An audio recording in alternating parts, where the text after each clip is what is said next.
And before we get going, guys, I just want to tell everybody thank you for watching the videos. We're just getting started here on the First and Long College Football Podcast, and um, we're looking to serve our viewers the best that we can. So please leave us a comment, like, subscribe, all that good stuff.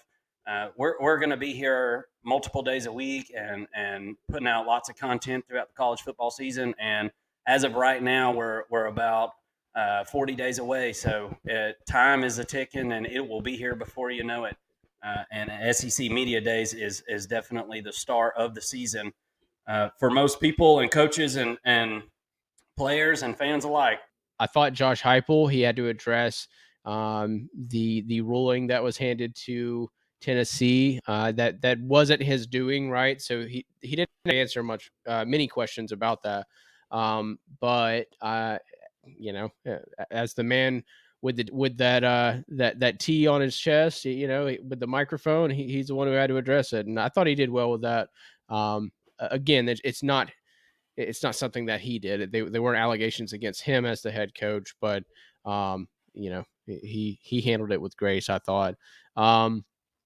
And yeah, I thought it was interesting that Joe Milton was with Tennessee. That usually the three players that are selected are leaders, right, for the program.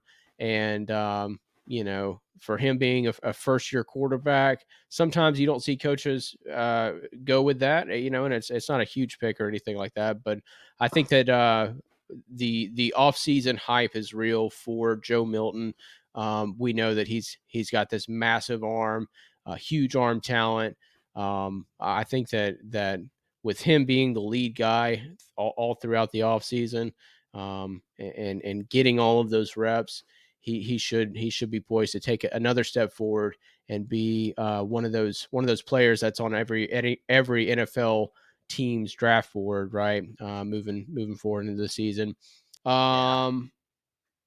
I am very high on the Vols this season. Um, the reason being, I just think that it's going to be really hard for teams on their schedule to keep up with them offensively, right? They have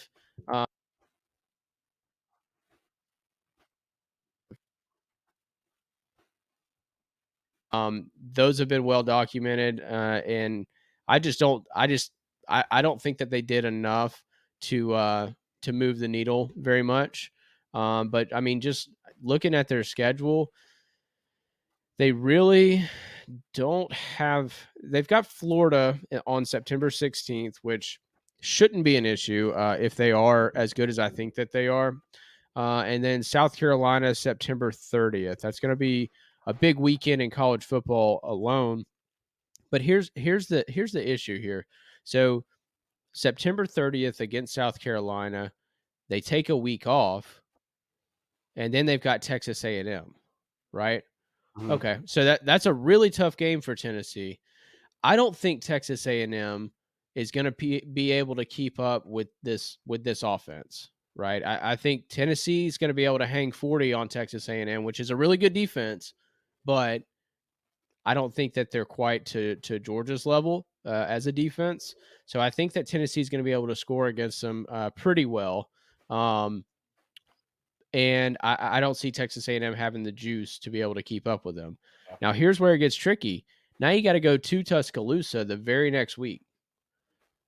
That's a trap game, or not even a trap game. I mean, you're not going to be favored to beat Alabama more than likely, right? No. Unless halfway through the season, Alabama's just falling apart. Um, but without looking at Alabama's schedule, I don't see that happening that early in the season. So I would expect both teams to be undefeated going into that game. And without looking at Alabama's schedule, I mean, I don't see how Tennessee's not going, to be beat up a little bit after facing Texas A&M like that. Um, but it's going to be interesting. Alabama is really the only for sure loss outside of Georgia that I see. Um, and outside of that, they've got non-cons against Connecticut. UTSA, Austin P, and Virginia. So they're I think that they're definitely looking at a 10-2 season, and they'll be in a New Year's Six bowl.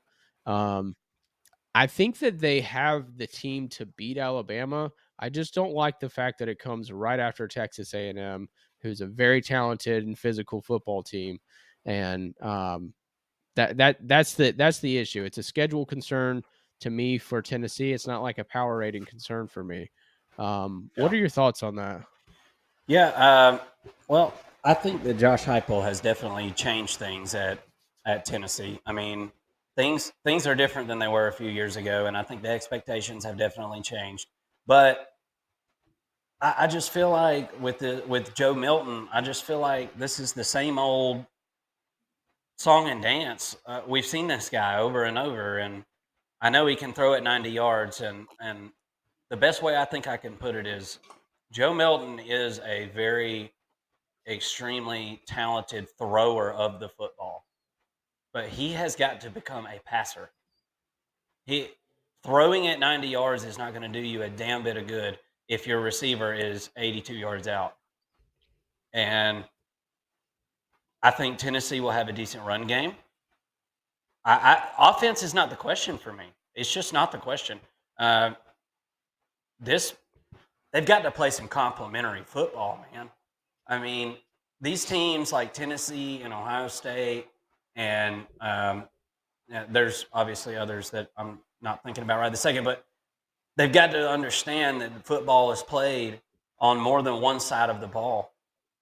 And until Tennessee stops leaving their defense out to dry, they're not going to get to where they want to go. And I'm not saying they're going to have a bad year. I don't think Tennessee's going to have a bad year. I think, like you just said, everything with the schedule, I think it all shapes up. I don't think no matter where Alabama fell this year, I don't think they beat Alabama.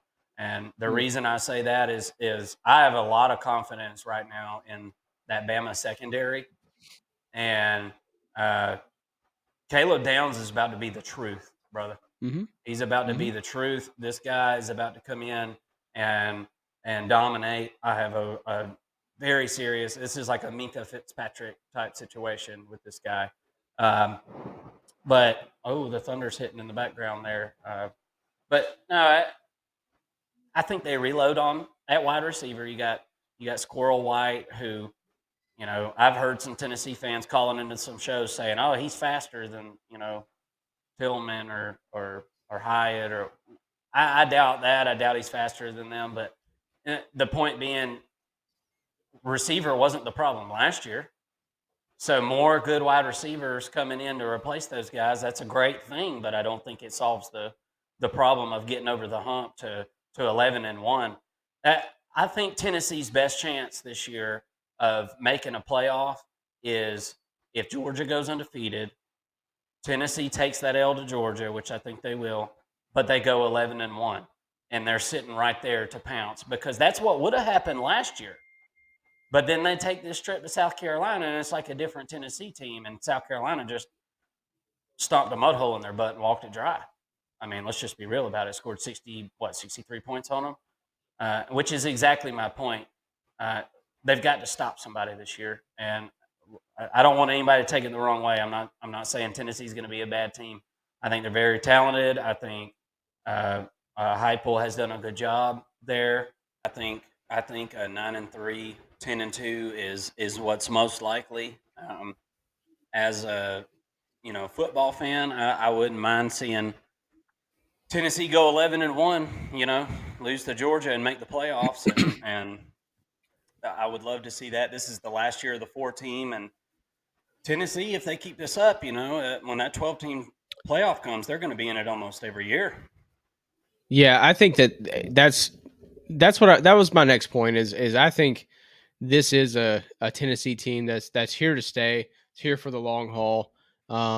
Joe Milton will be leaving after this season. You've got Nico Iamaleava coming in as he's the 5-star quarterback, and heck, we might see him this season. I think Yeah. if Joe Milton's not getting it done, if they've got 2 losses heading into that Alabama game, maybe Nico gets the call, or has already gotten the call.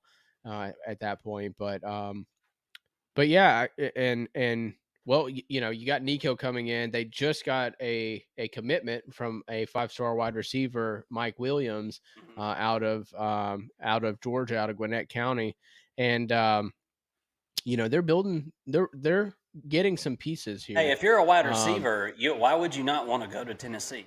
I mean, I Absolutely. totally understand, why somebody would want to go there. They're gonna use the ever living heck out of you if you're really a 5-star athlete.